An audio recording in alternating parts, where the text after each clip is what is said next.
fairly extreme of your team and ability to do that. I wondered how do you instill the qualities that are required to do that in this group of players? Yeah, I think it's something that's been consistent throughout my sort of coaching career. I think if you go back, right to the very start, most of my teams, all of my teams had that sort of trademark of kind of, being able to turn around results or winning games late. Part of that is just the actual game model itself, which, as simple as it sounds, when you're so committed to playing a certain way, the score almost becomes irrelevant. So, I think with a lot of teams, when they fall behind, they have to either change their approach or find a different approach, or when they're winning, they maybe change their approach. With us, whether we're winning or losing, we won't change our approach. So, when like we did on the weekend, when we concede, it's not like the team are then going, well, okay, what do we do now that we've conceded? We just keep going. And I think when there's that sort of clarity of purpose, it makes it easier for the players then to look for the solutions in just the way we play, rather than sort of looking for something that's not a constant in our game plan. And I think that helps them, because there's always a sense of a little bit of anxiety or desperation, particularly when you're getting late in games and you feel it in the stadium and the supporters, because they all want to win. That, how do you navigate that? And I think I've always felt the best way to navigate that is to have clarity about how we're going to go about it. And I think I've seen it with this group of players as well. That it doesn't. There isn't that sort of desperation when we're chasing a result. It's just, let's just keep doing what we've been doing.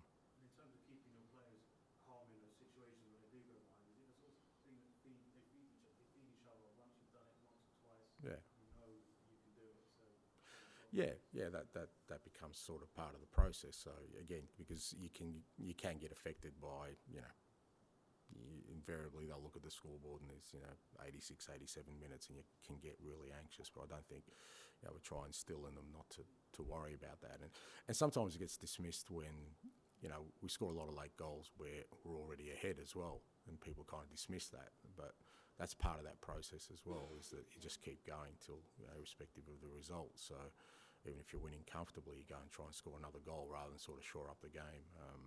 But yeah, I mean, like I said, it's I think it's a byproduct of kind of everything else I try and instill in the team in terms of the way we play. And like I said, it's kind of been a constant in my career. Just going back to what you said about Timo Werner, you mentioned you still see some improvement in him. And you touched on maybe it might be as he gets used to what you do here, but is there sort of an individual improvement you're trying to get out of him as well? And when it's a low spell half a season, how do you sort of work on the individual elements? Yeah, because I mean, we probably play a little bit differently. Obviously, he's always played in a kind of fairly. Certainly at Leipzig and earlier in his career in teams that were fairly aggressive anyway, and he's played in those wide areas. But there are sort of some more distinct things we do in terms of our wide players, but also just him getting used to the intensity of the way we train and the intensity in which we play. I think probably from a physical perspective, that's been his biggest sort of adjustment, and it's like all the other players we've sort of signed. It takes them a little while. Apart from the guys who came in right at the start of pre-season, even for somebody like Brennan, it's taken them a while to really get to that physical standpoint where they can, training they feel like they're getting stronger at training, and then that transfers to games. But like I said, it's a small window. But I think I've said before, even when I signed him, but I've done it with loan players before. I don't look at it as a 6-month deal. You kind of treat them like everyone else, and hopefully get improvement over a longer period.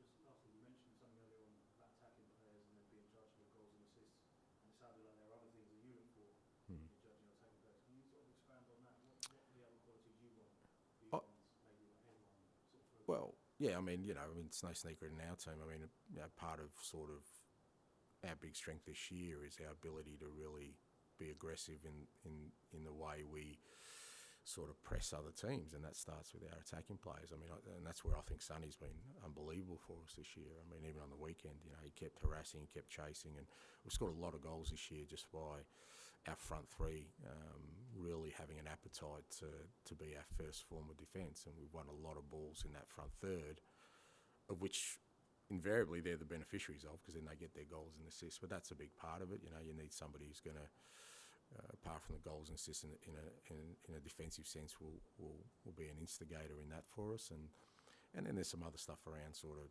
you know, some structural stuff that, you know, it takes a little bit of getting used to, whether your player's a wide player or a central player. And you know, there's some finer details in there where, you know, it can help us as a team, both in our build-up, you know, how you can contribute to our build-up, and then also, like I said, in a defensive sense. So all those things. Look, there's no doubt you're playing the front third, you've got to score goals and make goals as well. That's still a big measure, obviously, for me as well. But, you know, you need all these other things as well. George?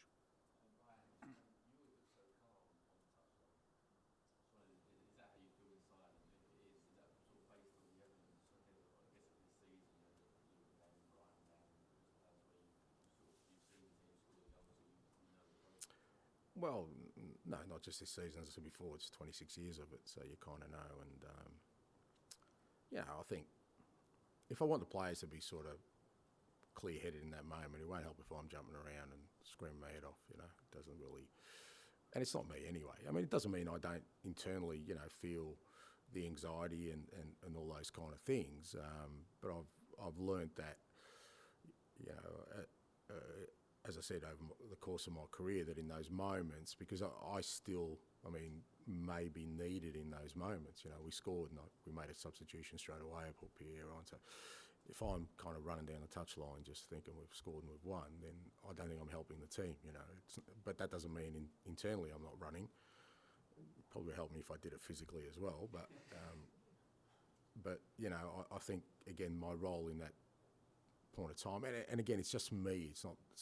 I think this is the way it should be. It's just me as a person. It's the best way I can deal with sort of what's happening, and I think that helps. And my role in that moment is try and help the players.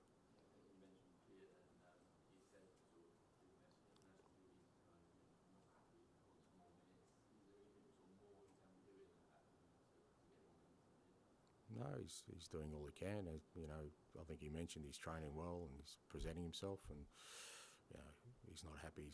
He hasn't played enough. I understand that. There's probably other players in there who are equally as unhappy, who haven't been playing, but that's okay. I understand that they're human beings. What I look at is, you know, how they're training, what their attitude's like, and when presented with opportunity, are they ready to contribute? Pierre certainly has been, but as I said, there's others in that boat as well.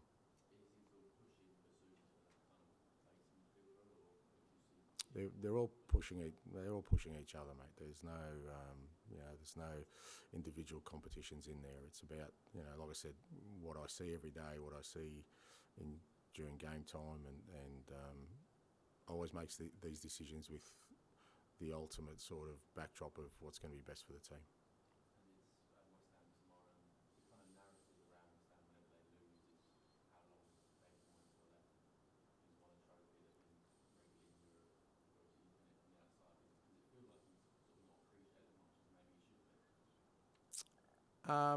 Yeah, probably. I think he's an outstanding manager. I rate him so highly. He's one of the ones I've always rated highly. Not just because, you know, longevity in the game means something, especially at this level. And, you know, whether it was at Everton or the difficult job he had at Man U, you know, he went abroad. He's never stopped coaching. And I think he's done a brilliant job at West Ham. Anyone who thinks otherwise, I mean, the team they are today, and the players they've got there. They've got some high quality footballers in that team, and I think they're going to get better. People are questioning, but again, I guess it's a bit of sort of today's world we live in, where, you know, there's always a short term kind of reflex to everything that happens. But